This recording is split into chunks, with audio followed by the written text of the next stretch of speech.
అనగనగా ఒక రాజు. ఈ సినిమా సంక్రాంతి రేస్లో 4వ సినిమా. ఇప్పటికీ మన శంకర వరప్రసాద్ గారు మరియు భర్త మహాశైలకు విజ్ఞప్తి మంచి టాక్తో ముందుకెళ్తున్నాయి. ఈ మూవీ ఫస్ట్ హాఫ్ మాత్రం చాలా చాలా బాగుంది. క్లీన్ అండ్ క్లియర్ కామెడీతో నిండిపోయింది.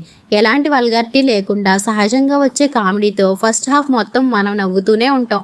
ఫస్ట్ హాఫ్తో పోలిస్తే సెకండ్ హాఫ్ కొంచెం డిఫరెంట్గా ఉంటుంది. ఫస్ట్ హాఫ్లో ఉన్న నాన్ స్టాప్ కామెడీతో కంపేర్ చేస్తే సెకండ్ హాఫ్ కొద్దిగా డౌన్ అయినా కామెడీతో పాటు ఎమోషన్స్ కలిపి సెకండ్ హాఫ్ కూడా బాగానే ఉంటుంది. ఈ సంక్రాంతికి ఫ్యామిలీతో కలిసి హ్యాపీగా వెళ్ళి చూడాల్సిన సినిమా ఇది. ఇలా ఎలాంటి అడల్ట్ కంటెంట్ లేదు. కథ విషయానికి వస్తే, డబ్బున్న అమ్మాయిని పెళ్లి చేసుకుంటానని హీరో ఒక ఛాలెంజ్ చేస్తాడు. అప్పుడు హీరోయిన్ మీనాక్షి చౌదరి గారిని ప్రేమిస్తాడు. ఆమె కూడా హీరోని ప్రేమిస్తుందా, మధ్యలో వచ్చే ట్విస్ట్ ఏంటి, చివరికి ఏమైందనేది కథ. ప్లస్ పాయింట్స్: కామెడీ చాలా చాలా బాగుంది. ఫోర్స్ చేసినట్లు కాకుండా సహజంగా మనకు నవ్వు వచ్చేస్తుంది. నవీన్ పోల్శెట్టి గారి యాక్టింగ్, టైమింగ్స్ అద్భుతం. ఆయన ఇన్వాల్వ్ అయ్యే ప్రతి సీన్ సూపర్. డైలాగ్ టైమింగ్స్ పర్ఫెక్ట్గా రాశారు. నేను ఈ మధ్య చూసిన సినిమాల్లో ఇది బెస్ట్ కామెడీ మూవీ అనొచ్చు. చాలా బాగా నవ్వుకున్నాను. హీరోయిన్ మీనాక్షి చౌదరి గారికి మంచి ఇంపార్టెన్స్ ఉన్న పాత్ర.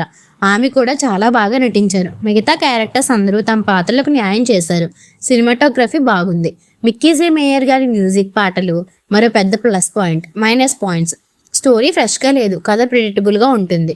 ఇదే లైన్తో ఇంతకు ముందు చాలా సినిమాలు వచ్చాయి.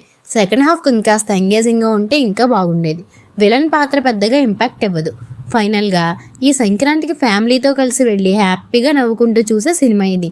కామెడీ నాకైతే చాలా బాగా నచ్చింది. ఈ మూవీకి నా రేటింగ్ 3.5. మీరు కూడా సినిమా ప్రియులైతే సబ్స్క్రైబ్ చేయండి.